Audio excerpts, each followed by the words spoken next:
I'd like to thank the organizers. It's certainly a great pleasure and a great honor to me to be able to speak at the symposium honoring Govind Khurana. The work I'm about to tell you is direct descendant of his initial studies on making nucleic acids sort of via the line from Marv Carruthers with the phosphoramidite chemistry.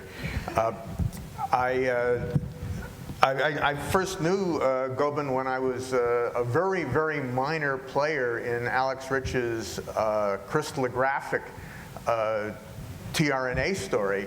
And about after I left to set up my own lab, about 4 years later, Govind came to visit the university, and I was astounded that he remembered somebody as inconsequential as myself in that era. Okay, maybe we can dim the lights a little bit.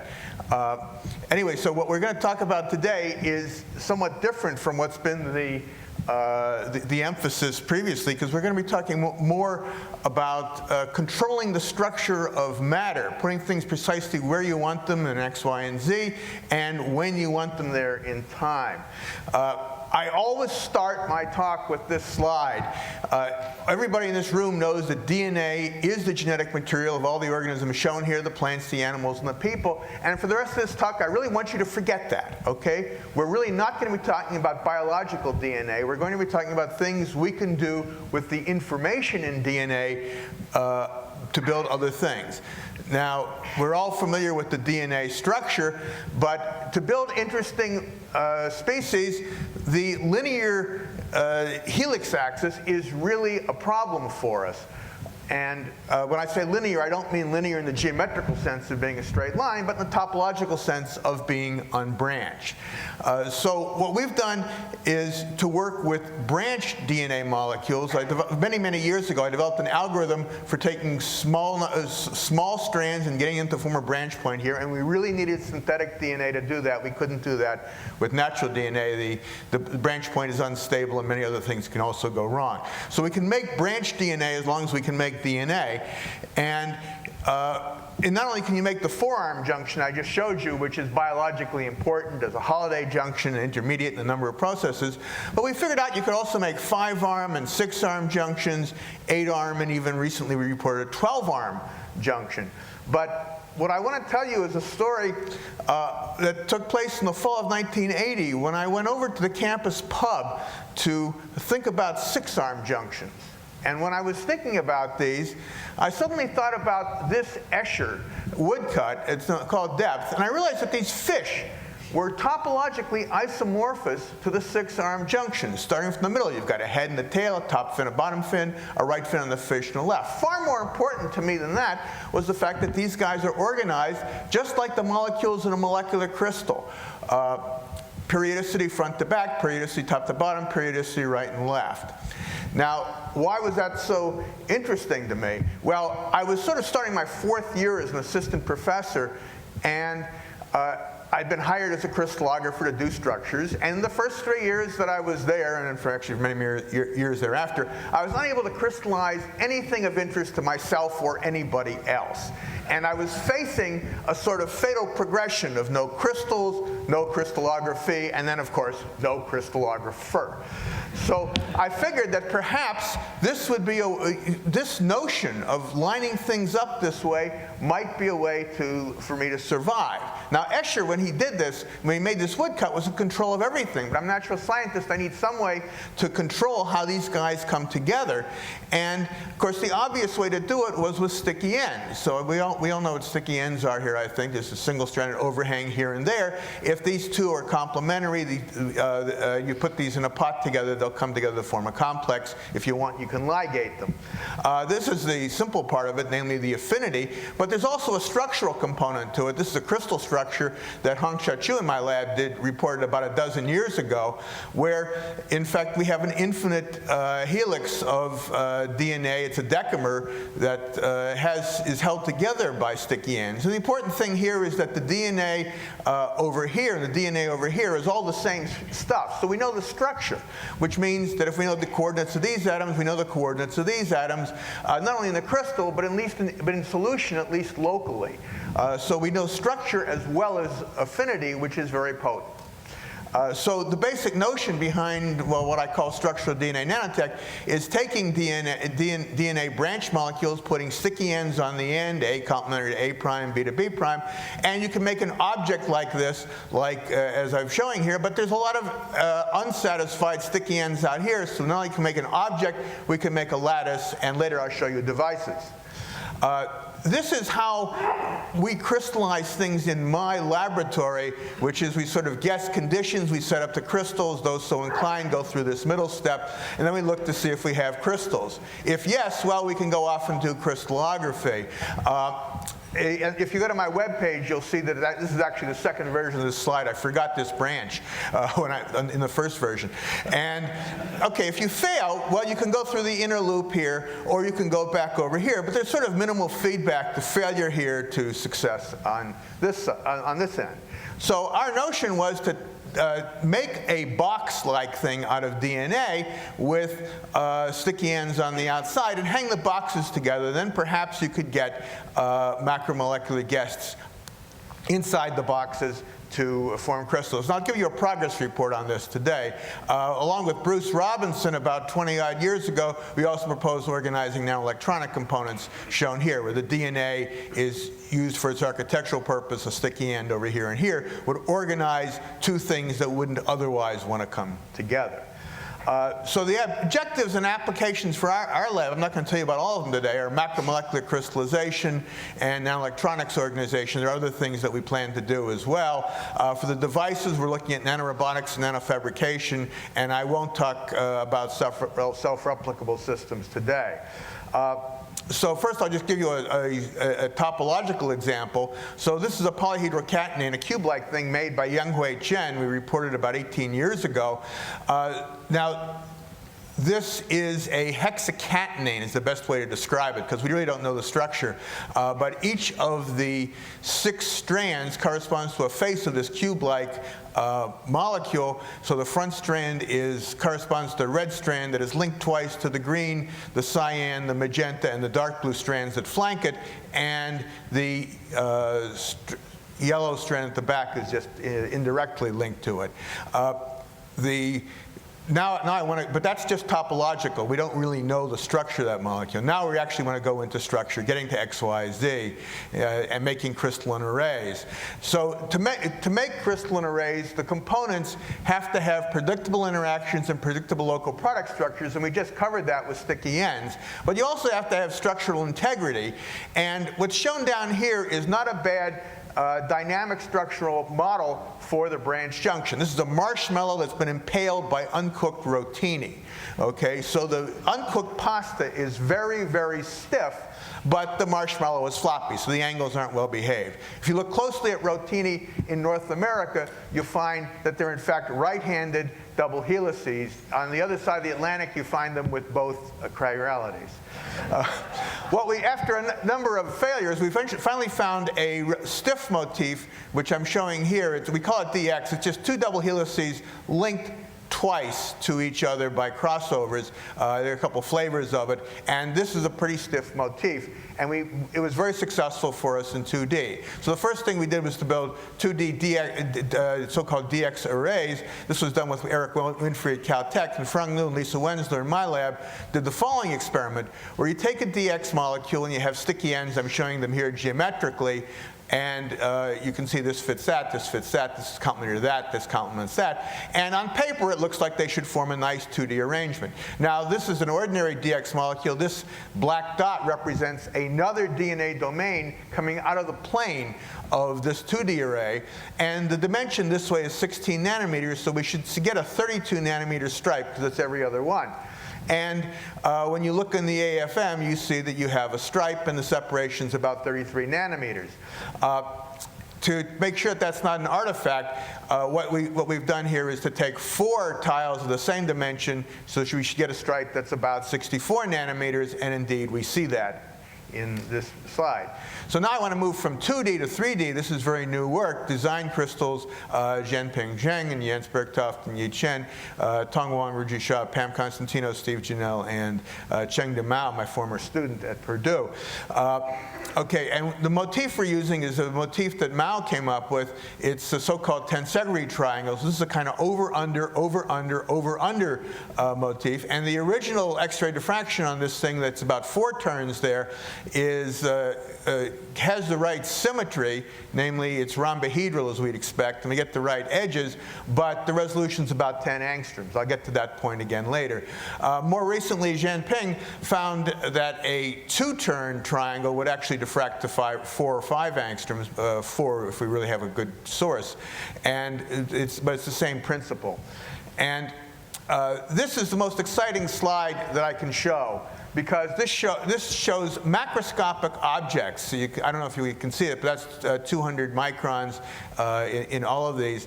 And we know where every atom is in these things before we do the crystal structure. We're not such idiots that we didn't do the crystal structure. We did do it, and we did it in a kosher way by SAD.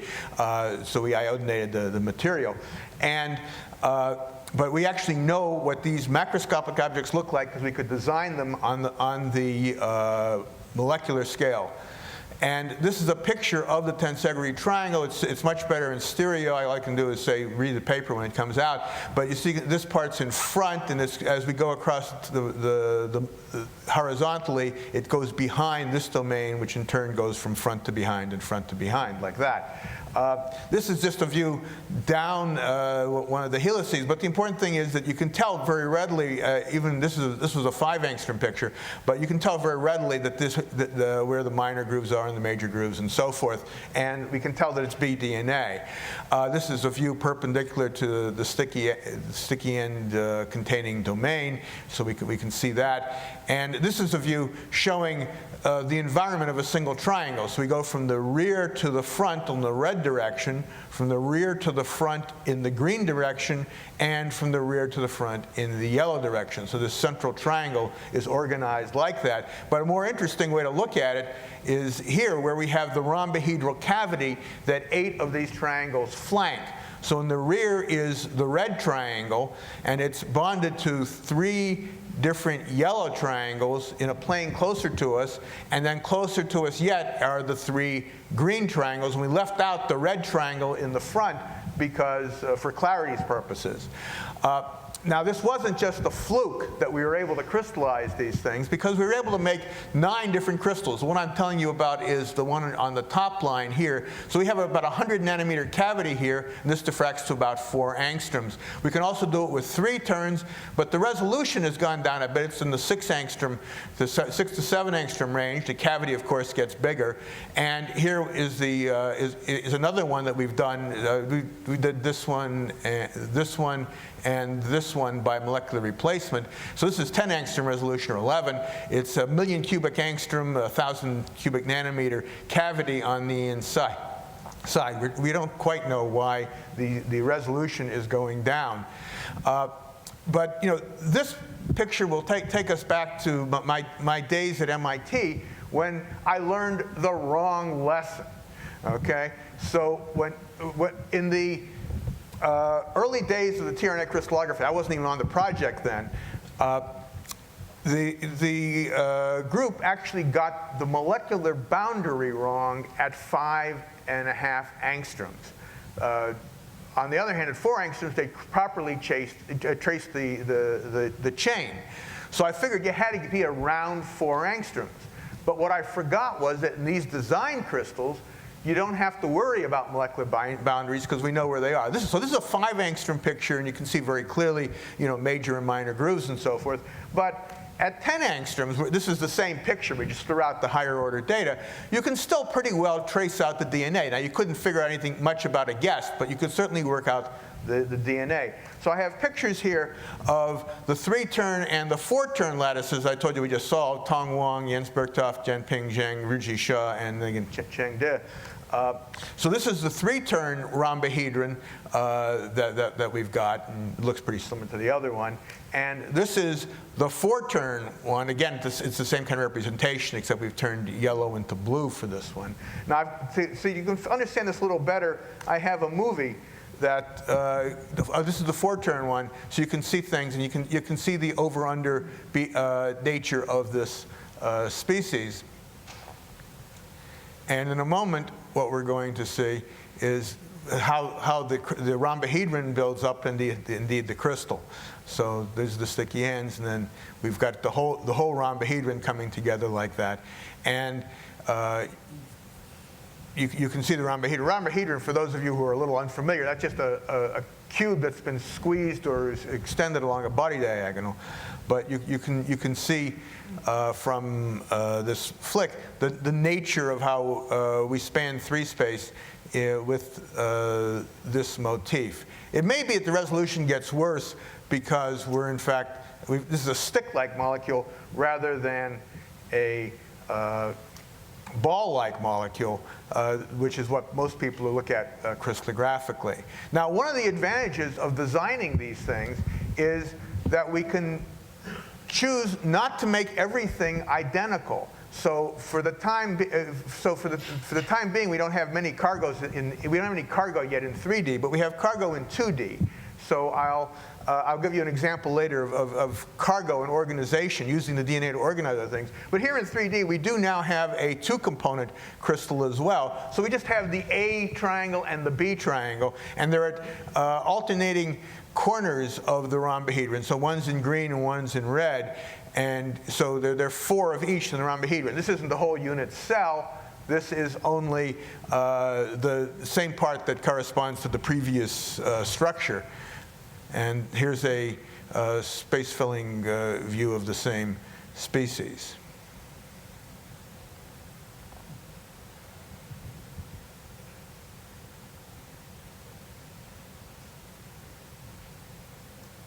Okay, so how hard has it been to do this? And the answer is the time in years is about equal to the number of dimensions squared. I didn't show you the 1D story that only took 1 year, but the 3D took about 9 years. I'll just give you one example of cargo where we organized 5 and 10 nanometer gold nanoparticles, work done by Jiwen Zhang, Pam Constantino, Christine McKeel, Paul Alvasatos, and Rick Keel. So this is that same motif, but now we have a DX, so 2 double helices joined together. It's a somewhat more robust motif, although these crystals, the crystals of it didn't diffract so well. So what we do is we can put a single nanoparticle onto the motif, and then we will extend only in 2D along this direction and that direction. This shows 2 different flavors, all right? You can tell by the colors. So again, we've got two different species. On the end of one, we put a 5 nanometer particle. On this one, we put a 10 nanometer particle. And this should lead to a checkerboard arrangement of nanoparticles. And that you can see in this TEM, how we get the 5s and the 10s alternating in that fashion. Okay, so now let's go from the DNA to machines, adding time to X, Y, and Z. So this shows a mechanical device. It's not nano. This is an automatic napkin. And the way it works is the guy spoons his soup. He pulls on the string that pulls on the ladle. The crackle goes up. The parrot goes after the cracker. The birdseed then falls down into the bucket that pulls on the string. It opens the lighter. It lights the rocket. The rocket takes off. The sickle cuts the string. This goes back and forth and wipes the guy's mustache. Now, this is far more efficient and effective than anything we've yet made on the nanometer scale. But we're working. Okay, the very first device was based on the BZ transition. It was built by Chengde Mao about a decade ago. So we had a DX motif here, a DX motif here, and in between is a short domain of proto-Z DNA, alternating CG, CG, CG. And if we add cobalt hexamine to the system, this domain would flip to the other side. The thing I don't like about this device is that it doesn't take advantage of the programmability of DNA. With being sequence specific. I could make a whole bunch of different species, but basically I'd have 2 states, either this one or that one. and you really want to be able to address more than one molecule at a time. So Hao Yan built a sequence-dependent device, and it's based on this motif. It's the PX motif that looks like one double helix, a blue one, wrapped around the red one. That's not, in fact, it's not as simple as that. But at any rate, you can see that this is a turn and a half, so we have AB up here and we have CD down here. If I leave out these two crossovers, I have AB up here and DC, so it's a half-turn difference. And what we do to switch them is we break the red strand and we put in this green strand. We break the blue strand and we put in this green strand. And then these horizontal lines represent what are called toe holds. It's about 8 nucleotides that don't pair with anything. This is something worked out by Bernie Yerke when he was at Bell. So if I put in the complete complement to the green strand, the complement will sit down over here and then branch migrate its way up to here and likewise over there. And I can pull out the green strands, put in the yellow strands, and get the opposite structure. And this is sequence dependent in this region. So there are a lot of variants I can make.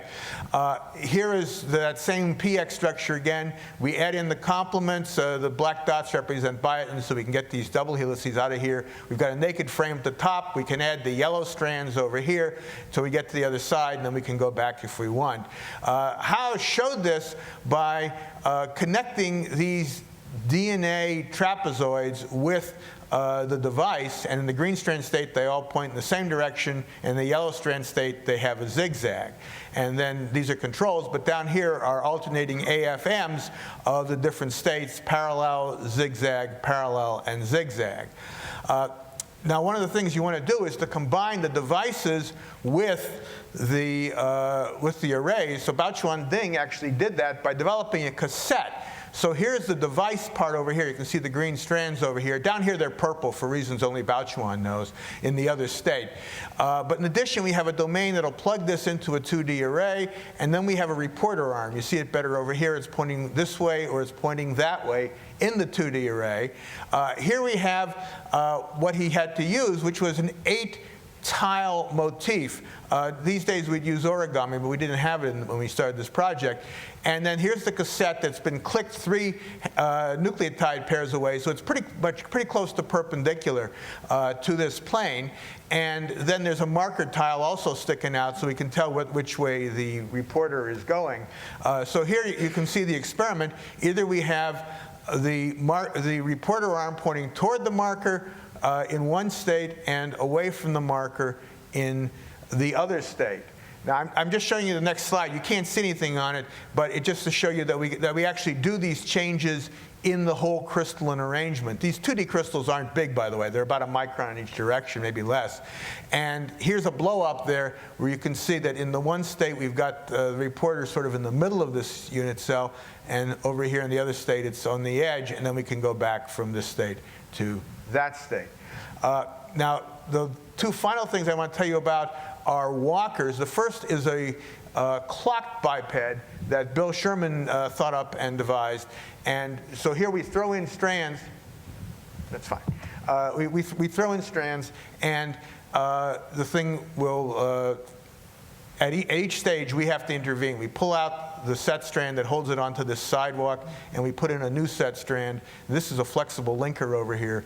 And then we pull this one out, and we can put in this set strand. So that's 4 interventions by us, and we can walk in either direction.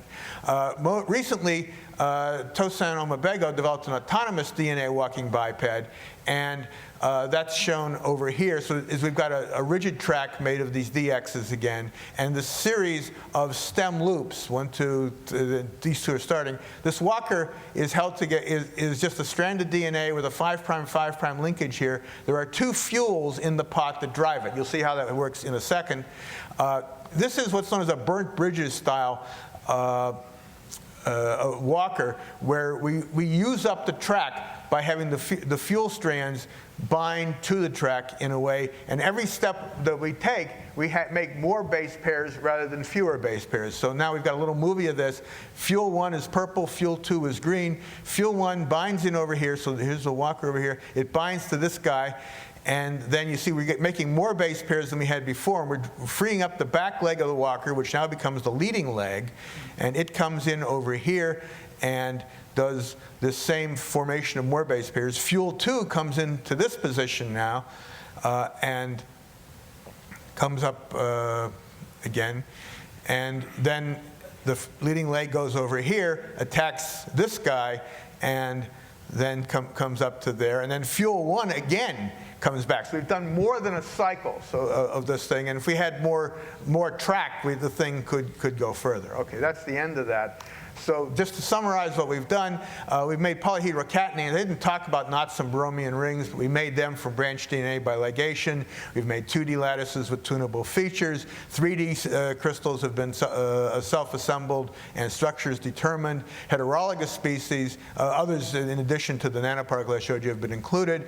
And nanomechanical devices have been assembled from branched DNA, including a clock walker and an autonomous walker, and we put a machine into a 2D lattice. There are a number of students here, and I'm often asked by students, what should I study if I want to do this? And the answer is, of course, math, physics, chemistry, biology, crystallography, and so forth. But I should also like to point out this. This is that same picture that I showed you earlier, 4 branched junctions that are joined together to form a larger construct. And if you look closely, it's right-handed DNA, and there are 2 different flavors of little stripes in this mosaic. Now, this is a 2,000-year-old mosaic from the Pergamon Museum in East Berlin. Now it's Berlin. And in addition to all those other things that you should study, you should don't forget about art. There's a lot of ideas out there in the artistic world. I have to thank the people who've paid for this over the years. Sometimes they didn't know they were paying for it. NIGMS, ONR, NSF, DARPA briefly, ARO, the Keck Foundation, Nanoscience, Belyep Company, and DOE briefly. There's my web page, a little bit out of date, but you can reach me through it. Thank you very much.